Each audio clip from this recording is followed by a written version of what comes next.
வணக்கம் நண்பர்களே. இன்று நாம் பார்க்க போகிறோம் நம் வீடுகளில் அடிக்கடி காணப்படும் அழகான சாமந்திப்பூ பற்றி.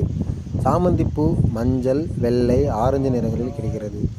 இதன் மனம் மென்மையாக இருக்கும், ஆனால் நீண்ட நேரம் காற்றில் தாங்கும். இது பூஜைகளிலும் விழாக்களில் பூமாலைகளில் மிகவும் முக்கியமான பூ. கோயில்களில் வீடுகளிலும் இதை அலங்காரத்திற்காக பயன்படுத்துகிறார்கள். சாமந்திப்பூ தாவரத்தை வளர்க்க சூரிய ஒளியும் தினசரி தண்ணீரும் அவசியம். சிறிது பராமரிப்பு கொடுத்தால் நம் தோட்டம் நிறைய பூக்களால் மலர்ந்திருக்கும். இந்த பூ வீட்டில் இருந்தால் சுற்றுப்புறமும் அழகாகவும் மனசு அமைதியாகவும் இருக்கும். இதன் இயற்கையான நிறம் நம்மை சந்தோஷமாகும். இதுதான் நம் அன்றாட வாழ்வில் பிரிவிழாக இடம்பெற்றிருக்கும் சாமந்தி பூவின் சிறப்பு. இதன் சிறப்புகள் சொல்லப்போனால் இன்னும் சொல்லிக்கொண்டே இருக்கலாம். சாமந்தி பூ தாவரத்தை பிடித்திருப்பவர்கள் சப்ஸ்கிரைப் செய்யவும்.